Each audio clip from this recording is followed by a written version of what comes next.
신령하심으로 주일을 시작하겠습니다.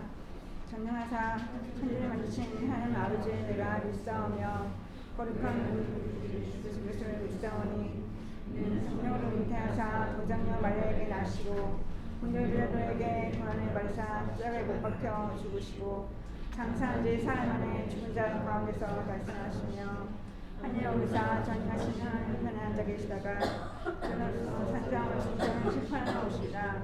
성령을 믿사오며 거룩한 공예와 성도와 설교통하는 것과 죄를 사하여 주시는 것과 몸 다시 사는 것과 영원히 사는 것을 믿사옵나이다. 아멘. 오늘 말씀은 요한복음 1장 1절에서 10절 말씀입니다. 요한복음 1장 1절에서 10절 말씀입니다. 요한복음 1장 1절에서 10절 말씀입니다. 요한복음 1장 1절에서 10절 말씀 같이 한 목소리로 읽겠습니다. 시작. 태초에 말씀이 계시니라. 이 말씀이 하나님과 함께 계셨으니 이 말씀은 곧 하나님이시니라. 그가 태초에 하나님과 함께 계셨고 만물이 그로 말미암아 지은 바 되었으니 지은 것이 하나도 그가 없이는 된 것이 없느니라. 그 안에 생명이 있었으니 이 생명은 사람들의 빛이라. 빛이 어둠에 비치되 어둠이 깨닫지 못하더라. 하나님께로부터 보내심을 받은 사람이 있으니 그의 이름은 요한이라. 그가 증언하러 왔으니 곧 빛에 대하여 증언하고 모든 사람이 자기로 말미암아 믿게 하려 함이라. 그는 이 빛이 아니요 이 빛에 대하여 증언하러 온 자라. 참 빛 곧 세상에 와서 각 사람에게 비추는 빛이 있었나니 그가 세상에 비쳤으며 세상은 그로 말미암아 지은 바 되었을 때 세상이 그를 알지 못하였고. 좀 긴데요. 그래도 말씀을 다 읽고 싶습니다.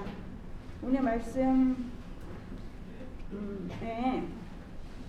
말씀이 하나님이시고 그리고 그 안에 생명이 있고 그 생명은 빛이라고 하셨고 세상에 오셔서 빛이 비춰주신다고 하셨습니다. 5절 말씀에 빛이 어둠에 비치되 어둠이 깨닫지 못하더라 하셨고 10절에 세상이 그를 알지 못하였다고 하셨는데 NIV로는 overcome이라고 깨닫지 못하는 게 깨닫다는 게 overcome이라고 해서 새한글 성경 버전에서는 그 빛은 어둠을 눌러 이기지 못했다고 되어 있고요. 10절에 알지 못하였고는 NIV는 레코나이즈에서 아예 알아보지 못했다고 나옵니다. 그래서 그게 좀 주목이 되면서 그런 하나님의 생명과 빛이 세상에 직접 오셔서 어둠이 빛이 눌러 이기지 못했고 알아보지 못했다 하신 말씀을 보게 되었습니다. 보면서 저희 각자 삶의 가정과 직장과 사역지에 일상에 비춰주시는 빛과 생명이 가득하고 그 빛이 그 어둠을 이기지 못하고 어둠을 이기지 못하고 빛을 이기지 못하고 알아보지 못하는 어둠이 사라지도록 기도하게 되었습니다. 이 요한복음 이 말씀은 엄마가 몸과 마음이 조금씩 이제 회복되시면서 매일 하루에 한 절씩 다시 말씀을 읽어드리고 기도하게 되었는데요. 요한복음 1장 3일 동안 읽어드린 부분을 다시 한번 보게 되었습니다. 오늘 엄마가 보시고 있거든요. 그래서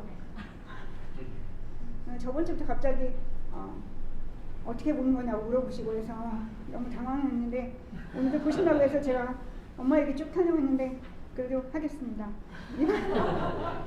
그래서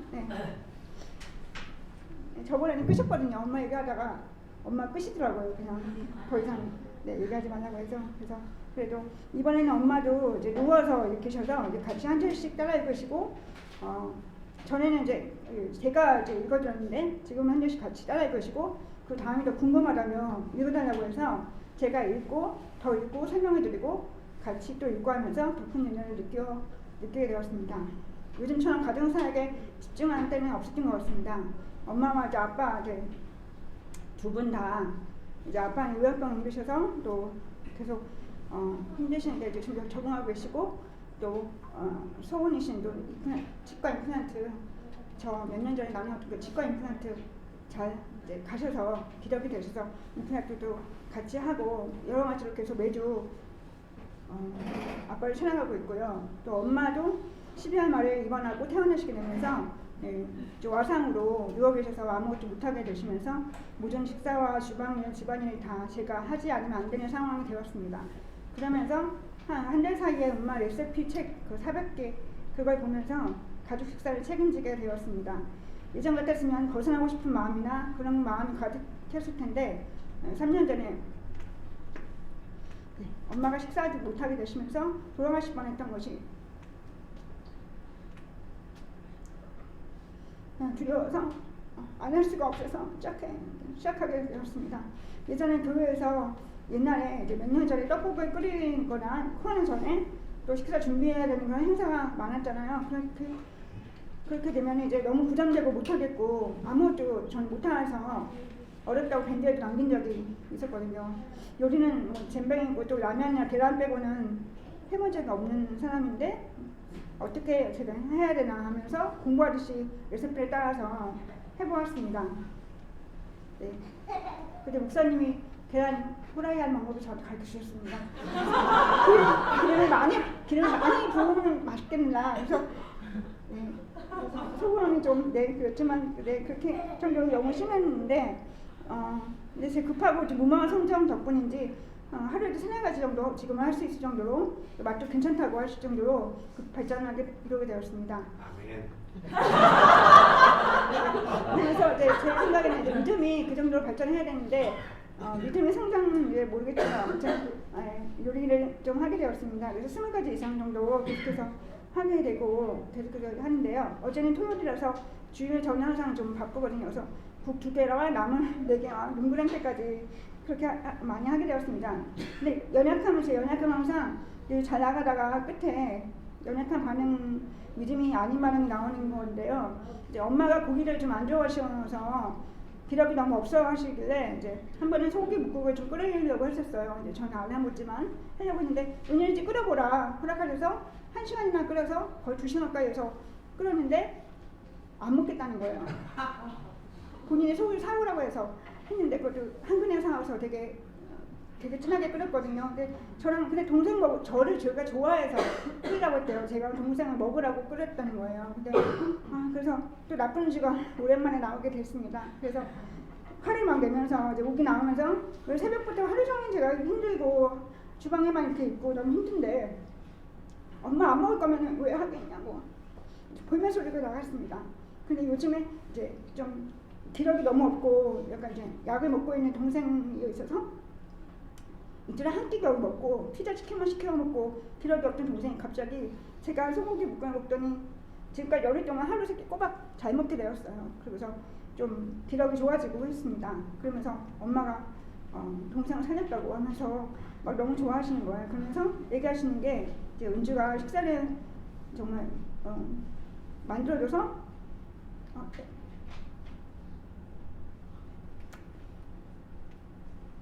별거 아닌데 내가 산다고 은주를 통해서 하나님께서 은혜를 베풀어 주시는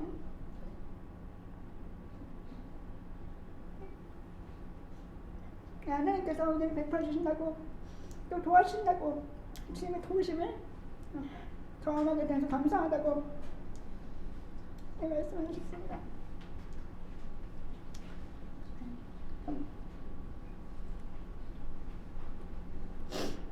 너무 감사했습니다. 주님을 도와주시고 함께 하시고 위로와 복을 주신다고 감사하겠습니다. 또 한 달 동안 매일 엄마를 보면서 요리하면서 엄마의 400개 되는 그 레시피 책을 보면서 지금까지 엄마가 저희를 사랑하셔서 요리하시고 섬기신 사역들이 보였습니다. 그러면서 기도하게 되면서 더 엄마를 살려달라고 생명을 달라고 기도하게 되었던 것 같습니다. 수요 기도할 때 그 세 분의 나눔을 들으면서 좀 똑같은 이제 입장에서 좀 올해는 사역이 있고 기도가 있고 또 저의 연약한 패턴을 파악하고 있고 연약한 패턴이 나올 때 항상 믿음의 반응을 하려고 하는 듯이 안 되고 회개하게 되고 이렇게 하는데요. 그때마다 또 주님은 사역의 기쁨을 알아가게 하시고 도와주시고 좀 고군분투하게 하시는 것 같습니다. 그래서 수요기도할 때 그때 목사님께서 좀 어려워도 상황이 어렵고 좀 사역이 어려워도 예수님의 사랑을 느낄 수 있다고 그게 가능하다고 하셨는데 예수님의 사랑을 느끼고 가능하고 또 엄마의 마음속에 주님께서 도와주시고 또 주님께서 은혜를 베풀어 주신다고 하시는 말씀으로 너무 감사한 위로를 받았던 것 같습니다.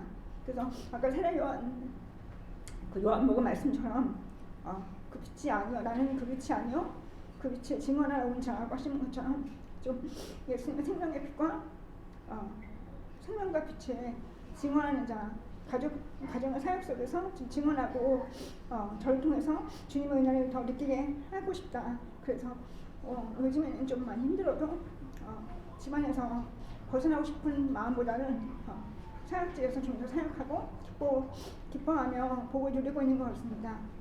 예수님 너무 길었는데요. 예배를 위해서 기도할 때 저처럼 우리는 사역 속에서 기도 속에서 사역하면서 힘들고 연약한 반응이 나오고 고군분투하고 자기의 힘듦이 너무 힘들 때가 있는데 그럴 때마다 주님께 도와달라고 기도하고 정말 생명과 빛을 비춰달라고 기도하셨으면 좋겠습니다. 그리고 저희들 그 사역할 때 그 믿음으로 반응할 수 있게끔 아까 말씀하신 목사님 말씀대로 저희들 마음을 돌아보면서 마음을 회복하게 해달라고 같이 기도하시면서 예배를 준비하겠습니다. 같이 기도하시겠습니다. 예수님 사랑을 믿게 해주셔서 예배를 통해서 주님의 예수님 사랑을 듣고 저희들 사역을 통해서 주님 사랑을 듣고 믿게 해주셔서 주님의 생명을 기도하면서 정말 생명과 주님을 주님 정말할 수 있도록 저희 삶을 하나님과 함께 하셔서 아버지 정말 사역할 때 주님 덕에 예배를 드릴 때 주님 덕에 집중하게 하시고 주님 예수님이 주신 마음으로 생각하게 하시고 예수님 주신 은혜로 아버지 나아갈 수 있도록 주님께서 함께 하시면서 주님 하나님 감사합니다. 오늘 예배도 아버지 주님이 추운 날씨에 주님께서 함께 하셔서 감사합니다. 주님을 부르시지 않으면 주님께 찬양하고 아버지 예배 드릴 수 없음을 아버지 고백합니다. 주님 항상 저희들 감사할 수 없고 아버지 어렵고 힘든 상황이 올지라도 주님 예수님의 사랑을 느끼길 원합니다. 주님 예수님의 사랑을 느끼면서 아버지 그 사랑을 증언할 수 있는 자가 되길 원합니다. 저희들 삶 속에서 주님 더욱더 은혜를 느끼고 그 은혜로 말미암아 주님 아버지 도우심을 받고 주님 아버지 그 도우심을 구원하려고 가능한 마음으로 항상 불쌍히 여기려고 기도하길 원합니다. 저희들 사역의 기쁨을 주님 아버지 항상 알게 하시고 아버지 그 사역을 통해서 주님 빛이시고 생명이심을 느끼고 깨닫고 아버지 그 증언하는 그런 삶을 아버지 소망할 수 있도록 그리고 그 삶을 살 수 있도록 저희들에게 도와주시옵소서 감사드립니다. 예수님 드렸습니다. 아멘.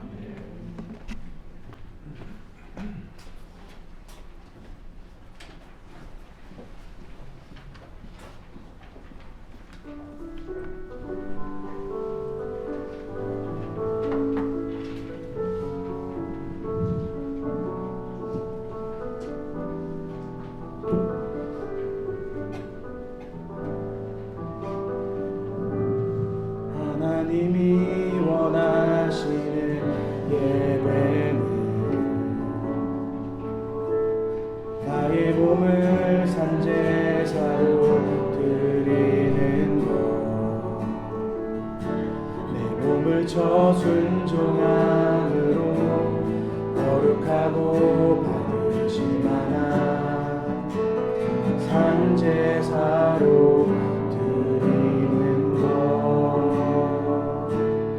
하나님이 찾으시는 예배는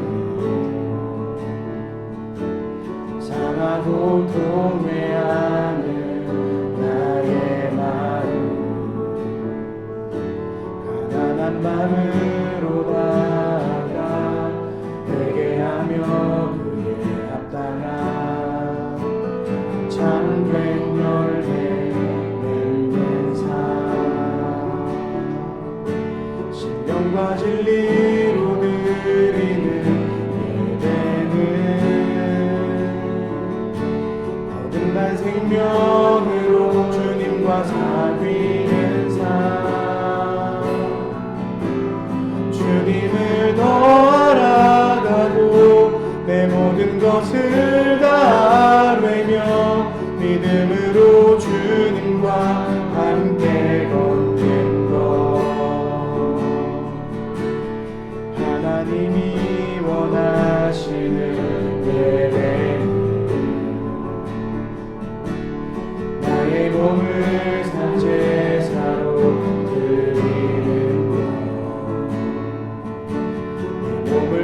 순종함으로 거룩하고 받으실 만한 산제사로 드리는 것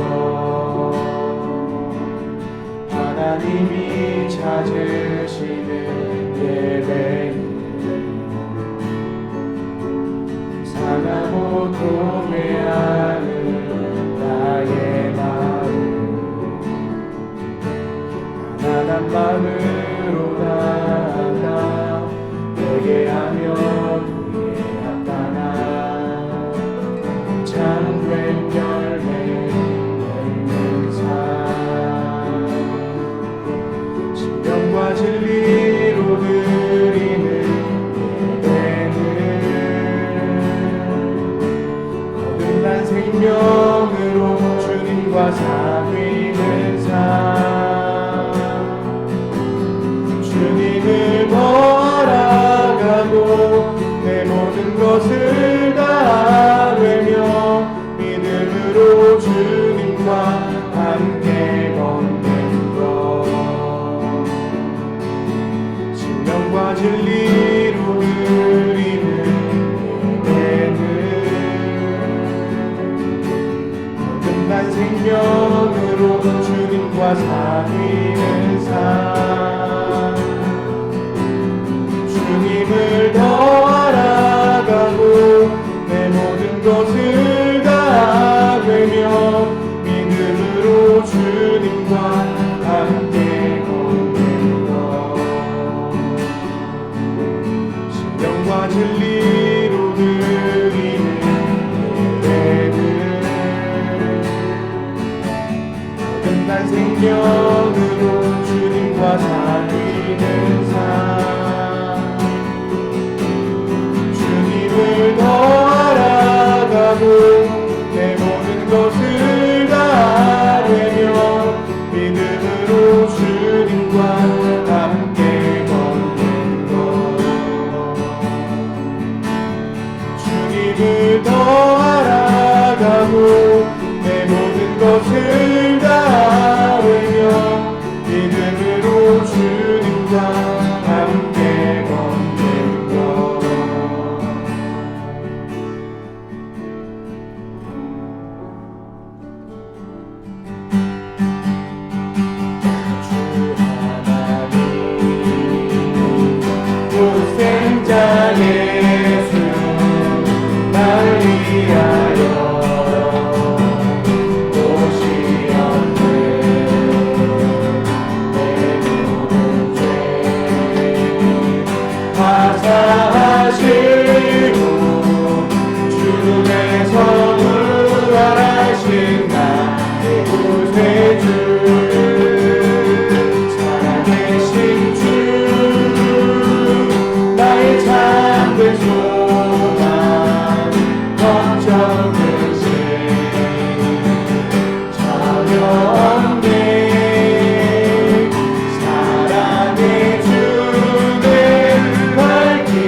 살아계신 하나님, 예배 자리에 불러주시고 예배를 기뻐 받아주시는 감사드립니다. 제 인생의 한 소망이 되시는 주님, 주께 피하는 모든 심령을 측은히 여기시는 나의 하나님을 오늘도 의지하며 찬양합니다. 종교적 습관이나 형식에 따라 열광하는 것이 아닌 제상 한가운데서 참 성전 되신 주님을 예배하는 생명의 예배자가 되기를 소망합니다. 내 삶의 전부이신 예수님의 이름으로 기도드립니다. 아멘.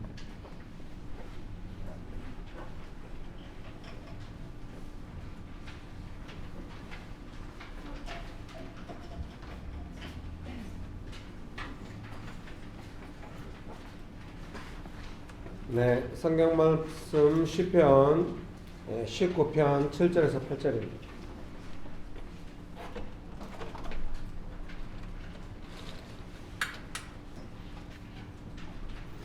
시편 19편 7절에서 8절 말씀 같이 한번 읽어보겠습니다. 시편 19편 7절에서 8절입니다. 같이 한번 읽어보겠습니다. 여호와의 율법은 안전하여 영혼을 소성시키며 여호와의 증거는 확실하여 우둔한 자를 지혜롭게 하며 여호와의 기쁘게 하고 여호와의 계명은 순결하여 눈을 밝게 하시도다. 아멘. 좋으신 예수님, 은혜를 베풀어 주셔서 감사합니다. 하나님만을 간절히 의지합니다. 성령 하나님 충만하게 역사해 주셔서 감사합니다. 예수님의 이름으로 기도합니다. 아멘.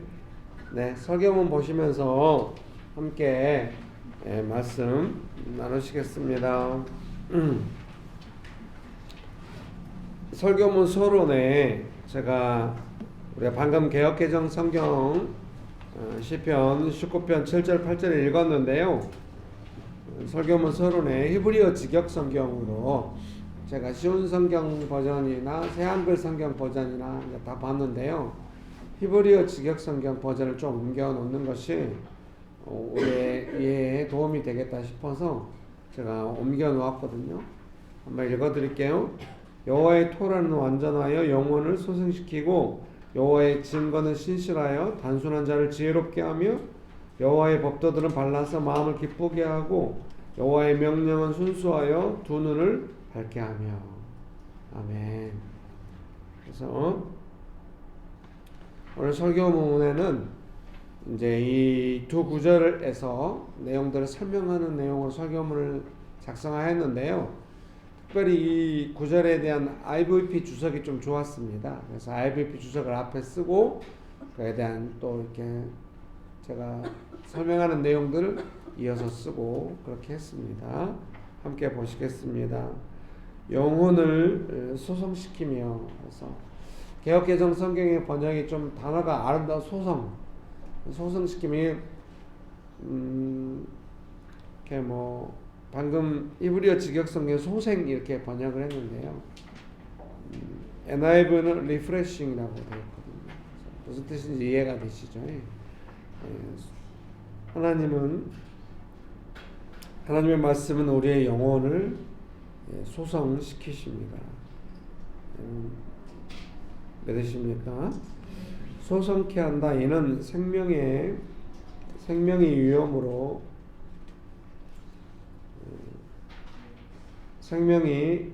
위험으로 위협을 당하든 슬픔으로 인해 감소되든 참된 생명이 회복된다는 것을 말한다. 그래서 명신교회에서 우리가 이 생명이라는 개념에 특별히 요한복음의 생명을 많이 이야기하잖아요. 그래서 제가 좋아하고 우리 교회에서 또 속으로 교재로서 썼던 장래도 고신측 그 대구의 유명한 교회 목사님이시고 또 교수님이기도 하신 분이 쓴 요한복음 해설 노트라는 요한복음 주석이 있거든요. 거기서 이제 생명을 그분이 설명할 때 예수님은 우리가 예수님 믿을 때 우리에게 영원한 생명, 영생을 주셨지 않습니까? 안 주셨나요? 예수님은 우리에게 영생을 주셨습니다. 믿습니까? 네. 영생은 영원한 생명이죠. Eternal life. 예수님은 생명이시기 때문에 우리에게 영원한 생명을 주셨는데, 이제 그 요한복음 헤슬로트라는 그 장로교 고신층 아주 보수적인 교단이죠. 근데 정말 성경에 주석 너무 좋은 주석입니다. 거기서 그 교수님, 그 목사님이 설명하기를, 특별히 요한복음에서 말씀하시는 생명의 의미는 지금부터 영원까지 예수님께서 우리에게 생명을 주신다는 겁니다. 근데 지금 현재의 생명을 주신다는 게 좀 더 강조점이 있다, 이렇게. 그러니까 천국 가서 우리가 영원히 산다, 이런 개념인데요. 지금을 살아가면서도 예수님의 생명이 우리에게 부어진다는 것입니다. 그래서 우리가 예수님의 생명에 대해서 많이 나누고 이야기하고 피부로 느끼고, 말씀이 있다고 해서 또 인격적으로 느껴져야 되잖아요. 왜 제가 이렇게 좀 장황하게 설명을 하는가? 오늘 이 주석이 이 주석은 학자가 정말 뛰어난 학자인 것 같아요. 그 영혼을 소생케 한다는 것을 주석을 따랐는데, 생명이 위협을 받는다잖아요. 뭔가 생명이 슬픔으로 감소된다는 게, 생명이라고 하는 것이 무엇인지를 명확하게 알고 있는 것이죠. 성경은 영혼이라고 번역하고 있는 거예요. 그래서 성경을 읽고 기도하는 우리도 지금 나의 생명이 어떠한가 하는 것을 느낄 필요가 있는 것입니다. 나의 생명이 죄송합니다. 소성케 되어야 할 필요가 있다. 회복되어야 할 필요가 있다. 이렇게 느끼는 것이 아주 중요해요. 여러분, 몸이 피곤할 때가 있으시죠?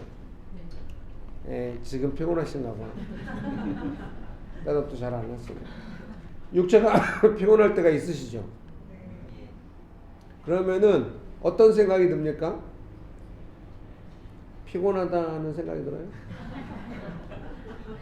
예. 몸이 많이 피곤해. 그럼 어떻게 좀 쉬어야겠다, 좀 자야겠다, 이런 생각을 하시죠? 영혼도 피곤하고, 오늘 지금 주석의 표현대로 뭔가 생명의 위협을 느끼고 감소되는 느낌이 있다. 영혼이 좀 약해졌다. 소성되어야 할 필요가 있다. 라고 하는 것을 느낄 필요가 있는 것입니다. 하나님은 우리의 육체를 회복시키기도 하십니다만은 우리의 영혼을 소성시키시고 소생시키는 분이라는 것입니다. 그래서 우리가 나의 생명, 나의 영혼에 대한 감각이 없으면 지금 이게 어떤 건지 잘 어렵겠죠. 근데 오늘 주석이 좀 멋지게 주석을 달았어요. 생명이 위험으로 위협을 당하든 슬픔으로 인해 감소되든, 뭔가 이걸 오늘날에 우리의 삶에 적용한다면 어떤 거겠어요? 내 삶의 직업이나 직장이나 가정이나 뭐 이런 데서 내가 원치 않는 일이 발생해 가지고 내가 위축되어 있거나 뭐 이럴 때 뭔가 위협받고 있다고 느끼거나, 회사에서 잘릴 것 같거나, 아니면은 내가 하는 일이 잘 안 될 것 같거나 막 이런 위협을 받고 있다는 것이죠. 그때가 어떤 때라고 성경은 말씀하시는 겁니까? 소성케 하신다. 하나님께서 그렇게 하신다는 거예요. 무엇보다도 우리의 영혼이 하나님 앞에 가서 새롭게 될 필요가 있는 것이죠. 나의 영혼이 새롭게 되는 것은 하나님 한 분 외에는 누구도 할 수 없는 것입니다. 믿으십니까? 옆에 분을 보면서 한마디씩 할까요? 하나님은 당신의 영혼을 소생케 하십니다. 여러분 믿으십니까? 예, 오늘 예배 인도하시는 우리 권사님이 막 삶이 어려워지고 성길 나고 사방대 돌아다니면서 성길 내고 댕겨요. 그러면 저는 옛날에, 아니 권사님 옛날에 그 컨디션 좋을 때를 생각해보라고 지금 이게 뭐짓거리냐고 막 말했었죠. 말 안 들어. 훌륭한 분입니다. 뭐 어느 누구의 뭐에도 기죽지 않는 분이에요. 그래서 제가 전략을 바꿨어요. 난리치고 돌아다니면 아무 말도 안 해요. 기도만 합니다. 주님, 우리 권사님 불쌍히 여기시고 은혜 베푸셨는데 가까이 오셔서 도와주시고 삶의 우선순위를 확인하게 하시고 잘 감당해 갈 수 있도록 도와주시고. 지난 몇 개월 동안 얼마나 기도했는지 모릅니다. 오늘 예배 인도하시면서 말씀하시잖아요.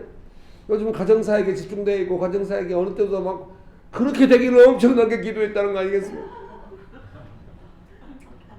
제발 딴 거 신경 쓰지 않고 본인의 가정 안에서 모두가 어려운데 우리 권사님 말고는 아무도 예수님의 생명 흘려보낼 사람 없으니 제발 딴 거 신경 써서 사소한 것 때문에 중요한 거 놓치지 않도록 계속 기도하고 기다렸다는 거 아니겠습니까? 한마디도 안 하고. 최근에 좀 회복되고 있다는 느낌이. 회복되면 제일 먼저 나타나는 저를 향한 문자가 아주 따뜻해집니다. 기분 안 좋을 때 문자가 기본적으로 도전적이에요. 뭐 그래서 어쨌다는 거, 뭐 이런 식으로. 그리고 제가 듣기에 부담스러운 내용만 막 보내. 모른 척합니다. 계속 기도합니다. 권사님 훌륭하신 게 옛날에 제가 모른 척하고 이러면 저를 아마 죽일 듯이 괴롭혔을 텐데 제가 아무 답장 안 해도 권사님 아무 말도 안 합니다. 본인도 알고 있는 것 같아. 내가 지금 문제가 있다는 것을. 오랫동안 함께 동역해왔기 때문에 본인도 알고 있는 내가 먼저 회복돼. 근데 우리 권사님은 제가 그걸 말로 하면 안 돼. 권사님 나 알고 있어. 그러니까 기도를 하는 거예요. 네, 여러분들도 다 그런데 여러분들은 저를 그렇게 그렇게까지 괴롭히지는 않아. 그러니까 제가 뭐라고 말하거나 그러지는 않죠. 나 여러분을 위해서 다 기도하고 있죠.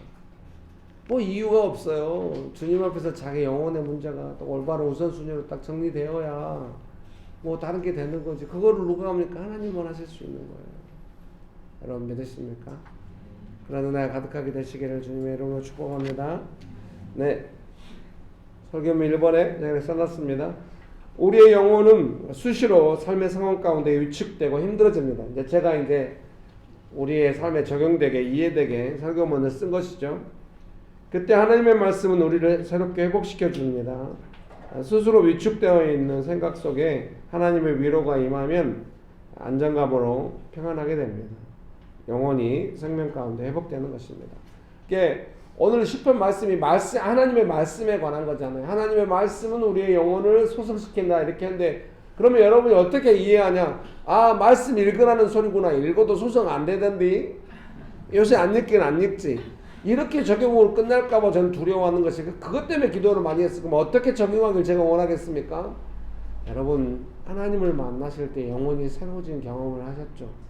말씀을 읽는다고 하는 것은 근본적으로 하나님을 만나서 하나님의 성품 안에서 여러분의 영혼이 솟게 되는 그런 시간입니다. 그래서 하나님을 만나라는 시간입니다. 이렇게 설명드리고 싶었죠. 그래서 여러분 좋아하는 친구 있지 않아요?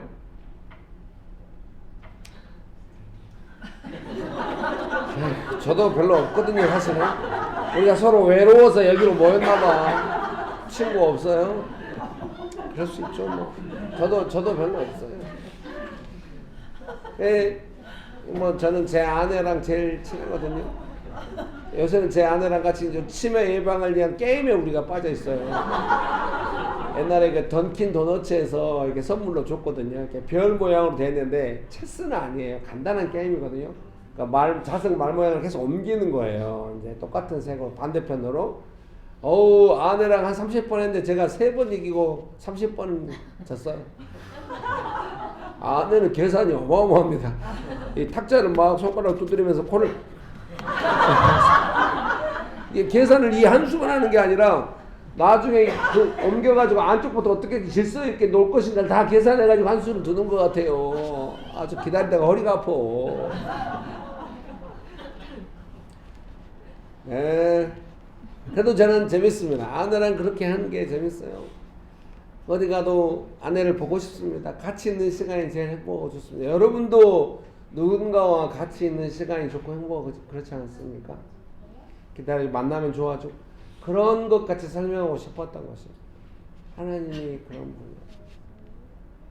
분이에요. 기도한다고 제가 여러분 아주 그냥 좋은 친구랑 카페에서 만나서 오랫동안 이야기하면 좋지 않습니까? 이제 친구는 그만 물어보도록 하겠습니다. 그 젊은 날에도 있었겠지. 친한 친구들이랑 뭐 스타벅스 같은 데 앉아서 막 몇 시간씩 이야기하고 그러지 않아요? 좋지 않습니까? 네. 기도도 그런 것입니다. 하나님 앞에 가서 제 마음을 이야기하고 위로받고 그런 시간. 제가 여러 번 이야기했는데 한 번은 내가 기도를 너무 조용조용히 하고 뭐 듣기만 하려고 안 되겠다. 내가 부르짖어서 무릎을 꿇고 손을 들고 주여 했더니 제 느낌에 그냥 앞에서 주님 왜 그래 왜 갑자기 이런 느낌을 받았어. 제가 아니 그런가요? 또 차근차근 조분조분 제 마음을 이야기하고 세밀하게 응답받고 뭐 이렇게 이제 기도가 계속 해온 것이죠. 말씀 읽기도 마찬가지. 제가 마음이 조금 시달리거나 마음이 좀 이렇게 목마르거나 이럴 때는 바로 성경 읽는 거. 지금 성경 읽어야 할 때 뭐 성경 읽으면 마음이 일어나든 안 일어나든 이해되든 안 되든 무조건 성경 무조건 성경 읽으면 조금 몇 장 읽다 보면은 조금 있다 보면은 바로 마음의 위로가 오면서 하나님 가까이 오시고 친밀해하는 거예요. 사랑하는 성도님 여러분, 예배드리고 나서 우리가 또 묵상 모임으로 하잖아요. 되도록 인격적이고 친밀하게 말씀 안에서 되도록, 물론 여러분 안에 그 삶 속에서 아무런 어떤 인격적 감흥이 없으면은 와서 갑자기 말씀 읽는다고 막 되진 않아요. 근데 또 되는 분들이 있으면 또 듣고 또 감동돼서 하고 이런 분위기 안에서 나중에 자기 혼자서도 그런 시간을 갖게 하려고 계속 이런 시간을 갖는 것입니다. 왜? 말씀과 기도로 사람이 거룩해지는 것이고 고린도서에 말씀하지 않았습니까? 그리고 말씀으로 하나님을 알아가기 때문에 오늘 설교문의 제목이 하나님을 알고 하나님을 알게 하자인데, 이거 제가 선교단체 있을 때 선교단체 구호였습니다. To know God, to make Him known. 저도 뭔 말인지는 잘 모릅니다. 그냥 우리가 하나님을 알고 다른 사람들 하나님을 알도록 하나님을 알게 하자. 그냥 말씀 읽는다는 것은 결국 하나님을 알아가는 것이기 때문에 그렇게 설명해 드리고 싶습니다. 그냥 하나님을 알지 않으면 무슨 일이 발생하냐? 내 영혼이 위축되고 회복이 필요함에도 불구하고 그것이 안 된다는 소리. 하나님 만나 회복돼. 여러분들 친구 만나면 스트레스가 풀리죠? 하나님 만나면 영혼이 소속해. 다들 표정이 스트레스는 풀고 싶지? 영혼은 잘 모르겠는데 정말 그러지 말고 하나님 만나서 영혼이 회복되는 그런 은혜가 가득하게 되시기를 주님의 이름으로 축복합니다. 주일날 예배만으로는 안 돼요. 혼자 뭔가 영혼이 위축되고 마음이 복잡해지고 시달릴 때는 바로 말씀으로 하나님 만나야지. 말씀 읽으면 바로 하나님 오십니다. 성령께서 역사하셔서 말씀이신 하나님을, 무엇보다 하나님의 그 좋으신 인격을 깊이 만나게 됩니다.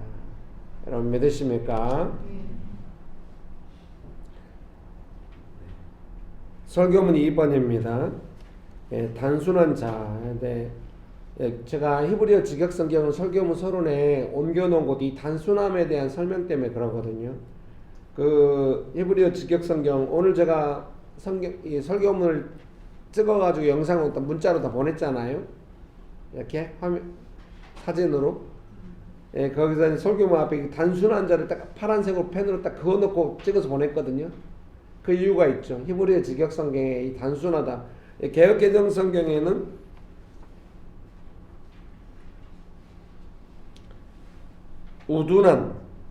우둔한 자 이렇게 표현했는데, 히브리어 직역성경은 단순한 자 이렇게 번역을 했어요. 왜 제가 단순한 거에 대해서 이렇게 했냐면, 이 IVP 주석이 단순하다고 주석을 달았기 때문에 그래요. 아마 원어의 특성상 단순하다고 번역하는 것이 보다 더 합당한가 봐요. 설교문 1번 읽어드리겠습니다. 단순함은 길잡이가 되는 도덕적 원칙과 가르침을 잘 듣는다는 좋은 의미를 상실한 채 속기 쉬운 혹은 경솔하게 믿어버린다는 나쁜 의미를 갖는다. 제가 설교문 작성하면 아내한테 제일 먼저 보여주거든요. 내용이 어떠한지 봐주시고 혹시 오타가 있는지 봐달라고. 아내는 그냥 오타를 금방 딱 집어넣어요. 글자 한자 한 개 쭉 읽어보고 느낌이 문맥이 원활하지 않다 그럼 자세히 읽어본 다음에 여보 오타가 있었다 이렇게 찾아내거든요. 근데 오늘은 좀 이 설교를 좀 몇 번 딱 계속 걸렸나 봐요. 그러면서 제가 여보 앞에 있는 거는 주석의 내용이랑 조금 걸릴 거야. 제가 쓰면 여러분이 이해하기 쉽게 잘근잘근 해가지고 먹기 쉽게. 네? 소가 풀을 먹고 우유를 주자. 소가 새끼한테 풀을 주고 우유를 줘야지. 오늘은 뭐 유머도 단순한데. 그래서 자국은 단순하다라고 하는 건 뭐냐면 뭐 IQ가 낮다 이런 의미가 아니라 도덕적 원칙과 가르침을 상실했다. 이러는. 근데 또 이렇게 말씀드리면 와, 나 어제 무단횡단했는데, 아, 불법 주택했는데, 이럴까봐. 이 도덕적 원칙이라고 하는 것은 규칙 이런 개념이 아니라 하나님의 그 따뜻하신 성품에서 나오는 어떤 올바른 내용이죠. 제가 새 아이의 아버지인데 우리 아이들이 뭔가 문제가 있다고 할 때는 제가 어떻게 교정하려고 하겠습니까? 아이들을 깊이 사랑하면서 깊이 대화하면서 잘못된 것을 교정하려고 하지 않겠습니까? 그런 겁니다. 도덕적 가치라든가 원칙을 상실했다고 하는 건 뭐냐면 그 원칙은 하나님께서 갖고 계시고 우리가 하나님 앞에 가서 하나님과의 친밀함에서 배워야 하는 것인데, 그런 것이 사라지면 어떻게 됩니까? 점점 내 마음대로 하게 되는 것입니다. 내 마음대로 하게 되면 나는 무단횡단 하지 않았는데 이 정도 수준에서 하다가 나중에 잘못해도 자기 마음대로 타협하거나 막 복잡한 자기 어떤 기준에서 왔다 갔다 하게 돼요. 하나님 앞에서 친밀하게 있으면 제일 먼저 나타나는 특징은 뭡니까? 내가 잘못하는 것을 하나님 앞에서 교정받는 것을 두려워하지 않아요. 하나님이 따뜻하고 좋으시니까. 그러니까 나의 어려움과 연약함을 금방금방 고백할 수 있고, 따뜻하신 하나님의 성품이 나를 위로하시고 교정할 때 그냥 교정받고 싶어하고 이렇게 되는 것이죠. 상실했다는 것과 상실하지 않았다는 것이 어떤 의미인지 아시겠죠? 상실했다는 것은 나 법 어겼는데 이런 개념이 아니라 하나님과의 친밀함이 사라졌기 때문에 하나님께로부터 하는 그 올바름의 기준이 점점 약해져 가는 것이죠. 그것은 살아있는 것인데, 여러분 은혜가 충만할 때 여러분이 가장 도덕적일 때는 언제인 줄 아십니까? 내가 마음속으로만 누군가를 향해서 뭐라 해도 약간 마음이 찔리는 거예요. 그럴 때가 많이 있잖아요. 그런 걸 또 사람들 앞에서 이야기하는 걸 두려워하지 않게 돼요. 마음이 찔리는. 다윗도 그랬잖아요. 가만히 사울이 옷자락을 뵐 때 마음을 되게 찔려 했잖아요. 죽여도 시원찮은 원수인데 그 옷자락만 싹 빼도 마음이 찔려. 그것이 아주 그것이 도덕적 원칙인 거예요. 횡단보도 지키는 것도 도덕인데, 그런 것이 하나님을 사랑하고 사람을 사랑하는 것에 있어서 뭔가 문제가 발생했을 때 민감하게 느끼면서 조금 찔려하면서 이것은 아닌데 막 이러는 거죠. 제가 제 아들을 향해서 영어 공부하자고 하는 아들은 난리예요. 그 전에 그렇게 신나게 뛰어놀다가 공부하자고 하면 갑자기 머리가 아프대. 또 화장실 가야 되는데 갑자기 왜 덥니? 막 옷을 벗으려고 해. 멀리 있는 창문 열어주고, 한겨울에 뭐가 더워. 근데 제가 좀 앉아봐 하자고 이렇게 하면 바로 마음이 찔려요. 아들하고 즐겁게 하려고 이 일을 하는 것이고, 나는 아들한테 영어 공부를 가르치는 것도 중요하지만 이 시간에 함께 어떻게 즐겁게 아들이 영어를 두려워하지 않고 학원 다니는 거 두려워하지 않게 되고 혼자 공부할 수 있게 될까를 나는 도와주려고 이거 하는 건데 왜 또 하자고 이렇게 했을까? 금방 찔리며 바로 마음의 태도를 바꾸는 것이죠. 아들아 미안하다. 아들은 바로 의기양양이야. 물론 악한 본성이 있는 제가 저것을 조져버려가지고 공부할 때 태도가 똑바로지게 하고, 너는 정말 좋을 때 만났다 너는 뭐 이런 마음이 들어요. 아마 큰애가 둘째가 볼 때마다 우리 아버지는 왜 저렇게 됐을까? 뭐 그런 생각을 많이 할 것 같아요. 제가 하나님 앞에서 그렇게 되어온 겁니다. 찔려.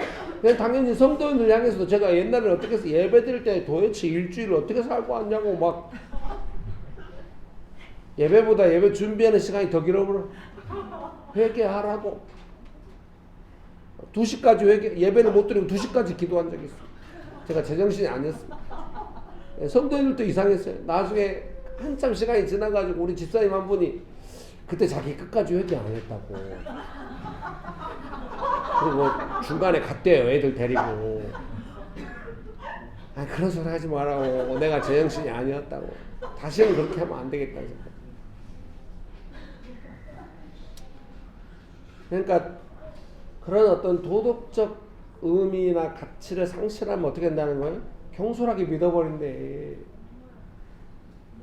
나의 이해관계는 엄청 따지지만 정말 그 사랑하는 것에 대해서는 민감하지 않게 되고, 나에게 도움이 된다 싶을 때 경솔하게 믿어버리고 막 이렇게.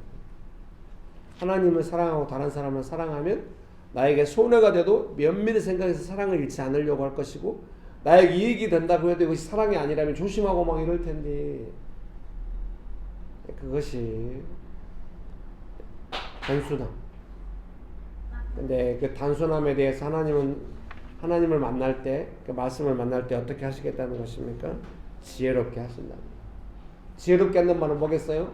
와, 계산 능력이 뛰어나진다 이런 게 아니라, 다시 한번 하나님께 민감하게 되고, 하나님을 사랑하는 것에 민감하게 되고, 다른 사람을 사랑하는 것에 도덕적 가치에 민감하게 된다. 여러분 믿으십니까? 그래서 거기 설교문 2번에 제가 이렇게 설명을 했습니다. 하나님을 만날 때마다 따뜻한 안정감, 원칙을 알게 됩니다. 그러니까 저희 아들이 제가 이제 지방에 내려가서 한 3일 동안 설교를 했잖아요. 계속 영상통화를 하죠. 첫날, 둘째 날까지는 쳐다보지도 않더라고요. 저쪽에서 핸드폰 하고 있느라고 막 이래요. 셋째 날은 영상에다 대고 아빠 빨리 오라고 막 오는 흉내를 내면서 빨리 오라고. 엘라 같은 거 어디서 이것이 정신 차려 막 이랬을 겁니다. 근데 나이가 50대에서 마음이 약해지는 것 같은 50대 후반이나 마음이, 그걸 보고도 마음이 좀 짠하더라고요. 얼른 가야 쓰겠네. 가서 아들을 위로해 주겠다. 빨리 집에 가야겠다. 용산역에 11시 34분에 내렸거든요. 32분에 34분에 전철을 타가지고 노량진역에서 고선 갈아타고 급행 타고 김포공항에서 바로 타고 계양 가가지고 바로 1호선 타고 택시 타고 집에 들어 1시간 만에 집에 가버렸습니다. 여기서 2시간 걸리거든요. 별로 의미가 없었네. 그러니까 이제 아들이 저를 만날 때마다 그런 느낌을 같이, 저는 아들을 만날 때마다 그렇게 하고 싶죠. 아들아 두려워하지 마라. 특별히 이제 이번 주에 저기 교회가 다 같이 부흥 영화를 봤잖아요. 아들이 그때 그 기복신앙은 안 된다고 하던데, 나도 뭔가를 달라고 구하고 있긴 한데 도대체 기복신앙이란 건 뭐야? 막 이러더니 제가 괜찮아. 다 하나님께 달라고 구하는 거야. 하나님 주실 수 있어. 근데 먼저 하나님의 은혜를 구하고 필요한 것도 구하고 이러면 돼. 구하? 나쁜 거 아니라. 그래서 제가 따뜻하게 계속 설명해 주지 않았겠습니까? 아버지로서 아들한테 가르쳐 주고 싶은 것이 뭐지? 인격적이고 친밀하게 두려워하지 않게 설명해 주고 싶은 것이. 하나님 아버지, 제가 우리 아들한테, 아들이 그런 거야. 마지막에 자기 아들을 위해서 기도해 줬거든요. 마지막에 제가 아들한테 했단 말은 지금도 기억납니다. 뭐라고 했냐면요. 야, 너 아빠랑 있을 때 뭐 네가 잘못하면 아빠 어때? 아빠가 뭐 혼낼 것 같아? 아니, 아빠가 언제나 도와줄 것 같고 아빠가 좋대요. 하나님 아버지는 아빠보다 훨씬 좋다. 아빠는 부족해. 니도 알잖아, 아빠가 얼마나 부족한지. 우리 아들은 제가 잘못한 걸 한 1년씩 기억하고 있거든요. 그때 네가 그랬잖아. 아빠는 부족해. 하나님 아버지는 언제나 좋으셔. 네가 아무 걱정할 필요가 없다. 이거를 아들한테 가르쳐주고 싶었거든요. 그래서 하나님을 만나서 뭔가 안정감을 느끼고 이렇게 해야 내 도덕적 기준도 새로워지고 안정감이 생기면서 이렇게 되는 것입니다. 믿습니까? 그래야 지혜로워지고 속지 않게 돼. 믿으십니까? 원칙 없이 하고 싶은 불안한 마음을 위로해 주시고 약속을 주십니다. 여기 보시겠습니까? 지금 내 삶에 필요한 것 있죠? 네. 있으면 대답해 보세요. 내 삶에 필요한 것 있죠?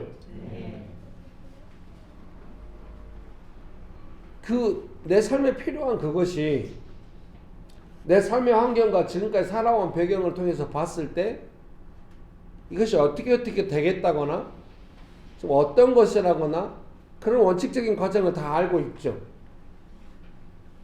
왜 모른 척 하세요? 왜 이것이 나한테 주어지지 않는다거나 그런 걸 다 알고 있죠.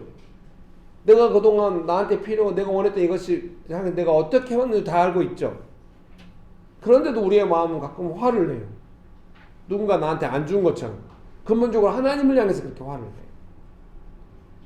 내요. 하나님을 자주 안 만나면 마음이 그렇게 가요. 나도 알아요. 내가 원하고 나한테 필요한 이것이 왜 안 오는지, 내가 무슨 실수를 과거에 했었는지, 그리고 이것이 회복되려면 어느 정도 시간을 보내야 되는지 다 알아요. 근데도 화를 내요. 도덕적 원칙이 없는 거지. 하나님 만나면 사람이 진실해지죠. 화내는 게 아니라 제가 조금 오버하고 실수한 것 같아요. 마음의 우선순위를 빼앗긴 것 같아요. 하나님은 조건 없이 우리를 위로해 주시고 다시 한번 주겠다고 약속해 주시고 은혜를 약속하시고 뭐 이렇게 되는 거예요. 여러분 이해되십니까? 그것이 극단적으로 나타나면 어떻게 되는 줄 아십니까? 내가 알아요. 이게 왜 안 됐는지, 또 되려면 뭘 해야 되는지, 되게 하기 위해서 내한테 부족한 부분이 있다는 거 알아요. 시간이 필요한 거 다 알아요. 그럼에도 불구하고 마구 막 시도하는 거, 막 찾는 겁니다. 그러다가 그래서 속는 겁니다. 원칙을 지키지 않고 그렇게 하다가. 그럼 여러분 깝깝하시겠죠. 원칙을 지켜서 그러면 안 되는 것이요? 억지로 다 망하면 어떻게 되는 것이요? 그게 아니라 하나님을 만나야 나를 위로해 주시고 나의 어떠함과 상관없이 소원과 선물을 주시고 하나님이 주시는 분이에요. 결국 하나님 둘 중에 하나예요. 내게 자라가 안 되는 건 하나님께 선물로 받을 것인가? 아니면 무원칙하게 내 욕심대로 하다가 삶이 더 어려워질 것인가? 둘 중에 하나인 겁니다. 하나님께 선물로 받아야 믿으십니까? 선물로 또 받을 때가 있었잖아요. 그때만 어느 때 작은 거 그렇지 않아요. 삶의 모든 것이 하나님의 선물로 오는 것입니다. 믿습니까? 자, 옆에 분 보시면서 한마디씩 하겠습니다. 하나님께서 당신에게 선물을 주십니다. 믿으십니까? 그런 은혜가 가득하게 되시기를 주님의 이름으로 축복합니다. 의심이 많아지는 것이 아니라 신중해집니다. 신중함을 잃게 하는 것은 도덕적 원칙을 상실했을 때입니다. 신중하다는 것이 나 손해 안 보려고 막 돌다리도 들겨보고 건너듯이 막 신중하고 그런 것도 있습니다만 근본적으로 신중함이란 뭐냐면 하나님의 사랑을 향한 민감함이죠. 그래서 우선순위가 내가 원하는 건 나의 이해관계가 아니라 하나님의 사랑이 있기 때문에 신중해질 수밖에 없는 거예요. 왜? 하나님의 사랑과 역사하시면 쉽게 안 와. 왜? 내가 지금 당장 이해관계가 급한 일이 금방 안 오거든요. 내가 마음의 중심을 들여서 하나님의 사랑을 향해 방향을 맞춰야 쉽게 오는 거예요. 신중해지죠. 이거 뭔가 지금 하나님께로부터 온 것이 아닌 것 같은데 신중해지죠. 의심이 많아지는 것이 아니라 신중해지죠.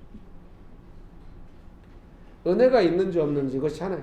여러분 간혹 구분이 잘 안 된다고 할 때가 있어요. 구분이 안 될 때는 어때요? 좀 더 하나님 사랑 안에서 많이 위로받고 회복되고 하나님의 사랑을 좀 더 받아야 금방 구분될 것입니다. 축복합니다. 제가 성도님들하고 상담할 때 제일 어려운 게 뭐냐면요. 제가 분명히 볼 때 원칙 없이 앞서 나가가지고 이렇게 가다가 뭔 일이 날 것 같아요. 어떻게 하면 좋겠냐고 물어보면은 제가 속으로 말하죠. 본인이 알 텐데요. 분위기 왜 이렇게 안 좋아지지?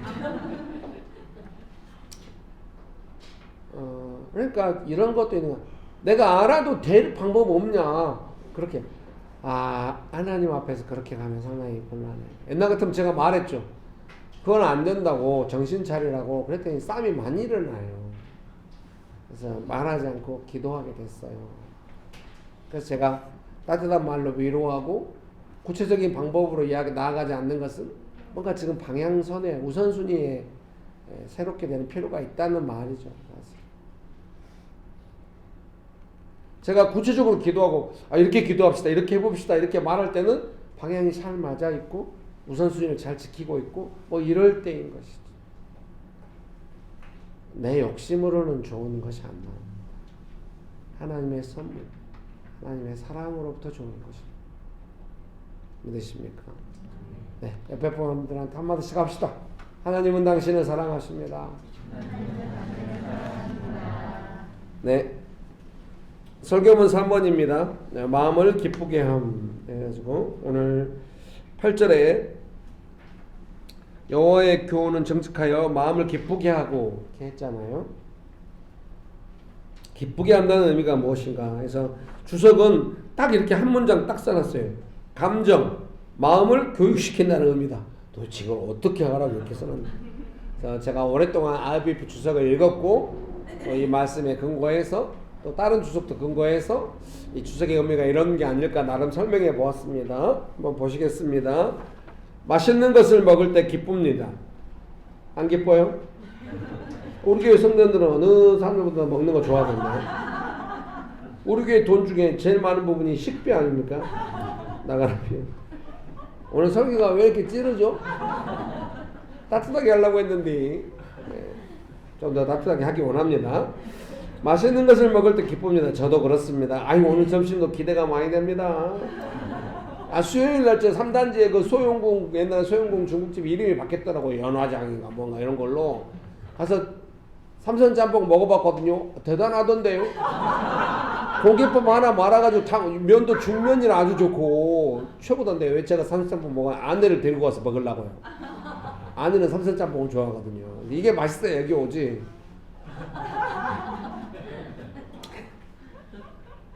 네, 아주 기쁘고 그날 아주 수요 기도에 오기 전에 마음이 든든해가 배가 든든해가 기분이 아주 좋더라고요. 요새 맛있는 중국집 찾기가 힘들거든요. 그래서 오늘 점심 때 가서 또 먹으려고 해요. 어떻게 뭐 같이 가실래요? 뭐 원하시면 거기 가셔서 또 날씨도 쌀쌀한데 가서 거기가 막 자리가 많아요. 막 홀도 또 따로 있는 데가 여러 개가 있고 그래서 맛있는 것을 먹을 때 기쁩니다. 좋은 것을 사면 기쁩니다. 아우 우리 그냥 김재현 집사님 가성비 있게 사버리면 최고 기쁘잖아요. 그냥 우리 집에 딱 어울리는 막 자가용 하나 사가지고 엄청 뒤져가지고 중고로 싸게 사버렸다고 엄청 새것 같은 중고를 뭐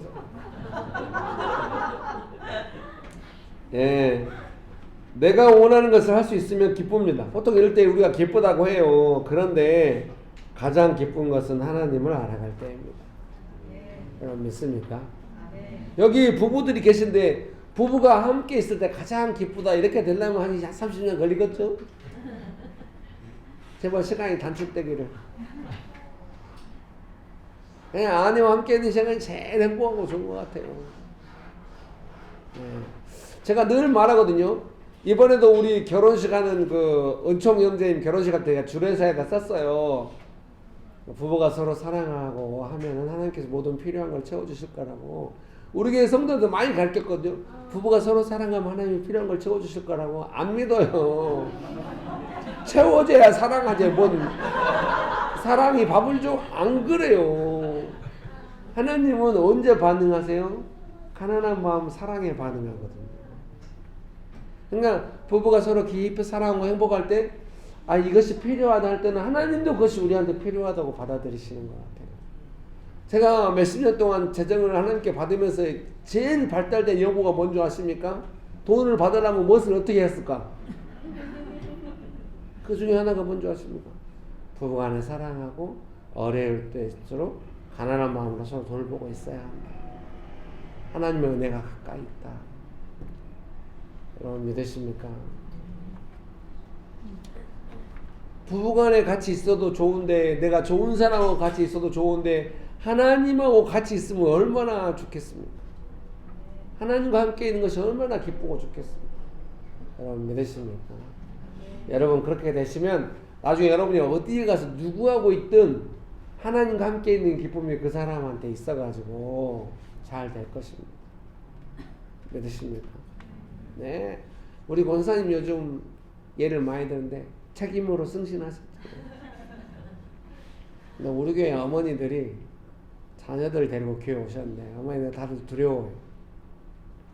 자녀들이 이상하게 다 엄마를 떠나려고. 광화문 사거리에 가서 밤새 우는 어머니도 있어. 자녀의 독립 때문에. 독립해야 되긴 하는데 어머니 가슴에 못 박고 할 필요는 없어요. 우리 집 애들은 40살까지 같이 살겠다던데. 양쪽 다 문제가 있는 것 같아. 네. 그만큼 자녀를 향해서 집착도 하고 자기가 그동안 가정생활 해온 것에서 자녀를 향했던 보상이나 자녀와 특별한 관계 연결된 거 좀 복잡할 거예요. 근데 권사님이 하나님의 은혜 안에 있으니까 자녀들과 함께 있는 것이나 이런 거를 훨씬 더 자유로워지신 겁니다. 혼자 있어도 즐거워지신 겁니다. 점심이 벌써 왔나요? 아니, 저 뒤에 시계를 고쳐놨는데 잘 안 보여요. 가까이 보는 안경. 자, 얼른 끝내서 끝내요. 아니, 설교를 음식점에서 와서 끝내라고 하네. 그러니까 이제 우리 권사님이 혼자 있는 것을 좋아하고 안 두려워하게 된 거죠. 그러니까 아마 자녀들도 엄마랑 같이 있고 싶어 할 거예요. 확실해요. 제가 목회하면서 많이 깨달아. 목사는 사람이 필요하잖아요. 교회가 되려면 사람 추천하는 못 견뎌 못 견뎌요. 제가 예수님을 사랑하고 누구를 만나는 즐겁게 있어야 사람들이 옵니다. 함께 있고 싶어요. 항상 그렇게 해서 개척을 했거든요. 권사님도 그렇게 되신 것 같아요. 그러니까 나중에 어때? 직장 갔는데 그 정규직이 아니라 비정규직 알바같이 두 사람이 왔거든요. 권사님 그냥 밑에 있어서 서로 많이 겪었잖아요. 친절하게 가르쳐가지고 그 사람 다 정규직 됐죠. 그 사람들 얼마나 권사님 따르겠습니까? 권사님의 인생의 봄날이 왔습니다. 그거죠. 하나님과 함께 있을 때 좋으니까 다른 사람들하고 있을 때도 좋고 그런 거죠. 그렇게 되기 원하십니까? 네. 그런 은혜가 가득하게 되시기를 주님의 이름으로 축복합니다. 네. 가장 기쁜 것은 하나님을 알아갈 때입니다. 딱딱한 올바름이 아닙니다. 언제나 사랑의 하나님으로서 일관성을 가지시고 우리를 받아주십니다. 사람이 가장 행복할 때는 아마도 일관성 있는 좋은 성품을 만날 때입니다. 여러분 믿으십니까? 하나님을 만나고 알아가면서 우리들은 조화하고 기뻐하는 것이 달라지고 성장합니다. 여러분 그런 은혜가 가득하게 되시기를 주님의 이름으로 축복합니다. 설교문 4번입니다. 눈을 밝게. 여호와의 계명은 순결하여 눈을 밝게 하시도다. 눈은 인생에서 바라는 것을 열망하는 기관이다. 하나님의 말씀은 진정한 객관성과 합당한 가치를 불어넣으신다. 인생을 힘들게 하는 그 뒤에 이제 지금부터 제 설명이거든요. 인생을 힘들게 하는 것을 살펴보면 아마도 내가 가장 원하는 것들일 수 있습니다. 내 집착이 일어나는 것이죠. 내가 가장 원하고 구하는 것들이 나를 힘들게 할 수 있는 것입니다. 하나님께서 주시는 객관성과 합당한 가치는 아마도 하나님의 사랑입니다. 나를 괴롭게 하는 나의 집착이 아닙니다. 조건 없고 진정한 사랑은 쉽게 흔들리지 않습니다. 어떤 상황에서든 사랑할 수 있을 때 인생은 밝아지고 쉽게 어두워지지 않습니다. 그 옆에다 제가 오늘 이렇게 사진 찍어서 여러분께 설교문을 보낼 때 왼쪽에다 마태복음 6장 21절 24절을 써놨거든요. 그 내용이 뭐냐면 사람이 눈이 어두우면 온몸이 어둡다는 거예요. 그리고 앞뒤 내용은 뭐냐면 재물과 관계된 것이고 하나님과 재물을 겸하여 섬길 수 없다는 것이 마지막 절 24절이에요.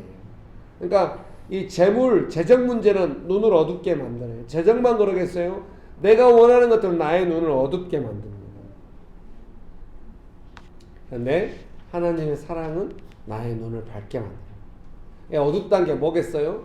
내가 원하는 것들 뜻대로 안 돼가지고 내 마음이 복잡해지니까 제대로 바라보지 못하게 됩니다. 그 어두움과 두려움이 내 눈을 가리는 것이죠. 하나님의 사랑 안에서 자유로워지면 어두움이 사라지는 것이죠. 그리고 나를 어렵게 하는 그 문제도 객관적으로 보이는 것이죠.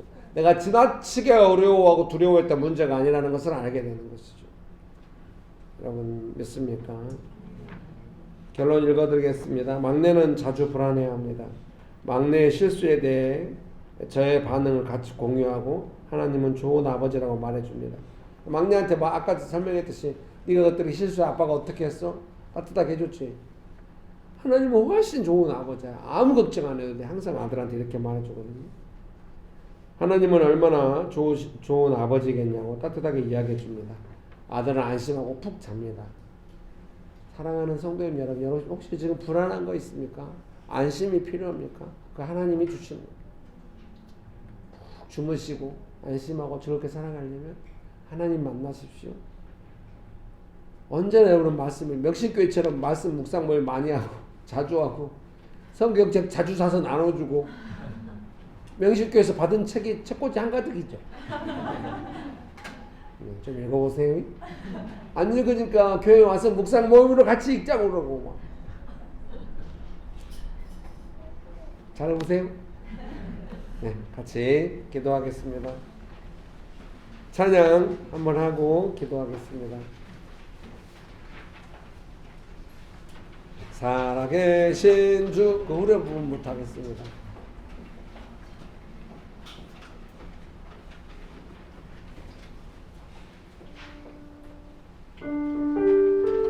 그리고 2절로 가겠습니다. 살아계신 주, 나의 참된 소망, 걱정 근심 전혀 없네. 사랑의 주내 갈 길 인도하니 내 모든 삶의 기쁨 늘 충만한 아멘. 주 안에서 거듭난 생명 주의 사랑 참 기쁨과 확신 가지고 도우심을 아멘. 살아계신 주, 나의 참된 소망, 걱정 근심 전혀 없네. 사랑의 주, 내 갈 길 인도하니 내 모든 삶의 기쁨 늘 충만하네. 네, 반주해 주시고요. 예수님께서 요한복음 3장에 거듭나는 것에 대해서 말씀하십니다. 위로부터 하늘로부터 거듭나는 것, 성령으로 거듭나는 것을 말씀하십니다. 우리가 예수님 믿고 거듭나서 우리의 생명이, 우리의 영혼이 예수님과 친밀한 동행하는 삶으로 나아가도록 계속해서 우리의 삶이 나아가고 있는 줄 믿습니다. 믿으십니까? 여러분 거기에 우선순위를 두고 마음을 쓰고 하나님 만나서 내 영혼이 새롭게 되고 안정감을 회복하고 항상 하나님 만나서 내 영혼이 새롭게 되어야 한다라는 것으로 나가야 할 필요가 있겠습니다. 믿으십니까? 나의 영혼은 하나님 만나야만 새로워질 수 있습니다. 믿으십니까? 하나님 만나서 나의 영혼을 새롭게 하기 원하십니까? 기도하시겠습니다. 살아계신 주, 나의 참된 소 할리아발라 날라 일리알리발라 힐리빌리발라 발라발라발라리요 할리아발라 날라 일리알리발라 힐리빌리발라 발라발라발라발라리요 할리아발라발라 날라 일리알리발라 힐리빌리발라 발라발라발라발라리 할리아발라 날라 일리알리발라 힐리빌리발라 발라발라발라발라리.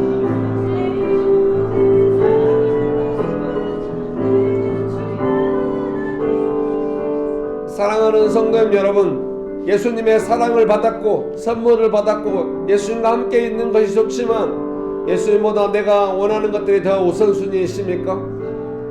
또 어떤 분들은 예수님의 사랑을 알았기 때문에 예수님을 사랑하지만 내 생명이 조금만 위축되면 그 사랑이 싹 사라져가지고 연약함 가운데서 오버하게 되시니까? 사랑하는 성도님 여러분, 그것을 어떻게 할 수 있겠습니까?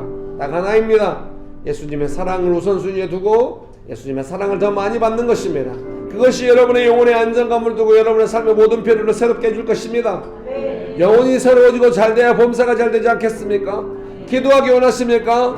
예수님을 사랑하고 예수님과 함께 있는 것을 가장 좋아하고 좋은 것입니다. 여러분, 좋은 사람보다 훨씬 좋아요. 믿으십니까? 기도하시겠습니다. 살아계신 주, 나의 참된 소 할리아발라 날라 힐리발라 발라발라발라발라리요 홀리오발라 날라 일리알리발라 일리빌리발라 발라발라발라발라리요 알리아발라달라 일리 알리발라 일리빌리발라 발라발라발라발라발라리오 알리아발라달라 일리빌리발라 일리빌리발라 발라발라발라발라리오 성령이여 우리의 심령을 새롭게 알리아발라달라 일리 알리발라 일리빌리발라 발라발라발라 하나님의 사랑을 많이 받았습니다. 하나님의 사랑을 더 많이 받게 될 것입니다. 하나님의 사랑 안에 있을 때 어떤 두려움도 사라지고 내 삶의 중요한 것들도 하나님께서 사랑으로 은혜로 주시는구나 많이 받게 될 것입니다. 좋으신 예수님 은혜를 베풀어 주셔서 감사합니다. 예수님의 이름으로 기도합니다. 아멘.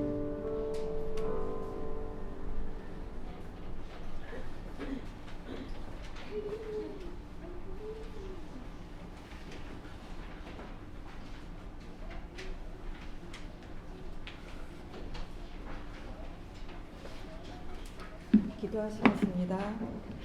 사랑하는 예수님, 추운 날씨에도 예배하러 올 수 있는 은혜 감사합니다. 우리를 잊지 않으시고 입히시고 먹이시니 감사합니다.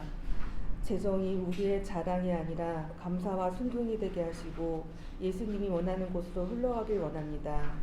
우리의 필요를 아시는 주님이 재정을 허락하실 때 기쁘게 누리는 믿음을 함께 주시기 원합니다. 주님이 그 무엇보다 귀함을 고백하며 예수님의 이름으로 기도합니다. 아멘.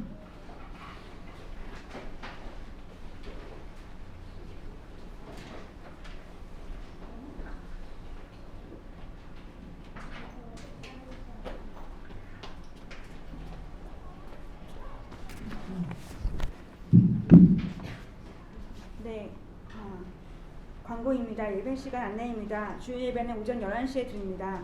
서울시 금천구 법권로 30 이단상가 206호입니다.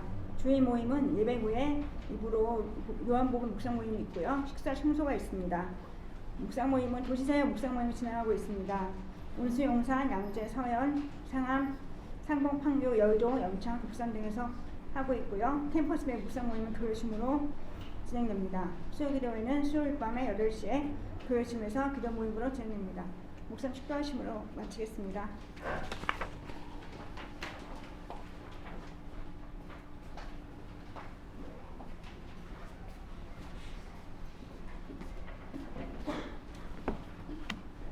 다음 주가 명절 주간 예배인가요? 그러면 다음 주에는 좀 간식을 풍성하게 준비하고요. 예배만 드리고 식사는 없이 가도록 하겠습니다. 괜찮겠습니까? 네. 각자 좀 나눠보시고요. 저도 떡을 좀 준비하려고 하거든요.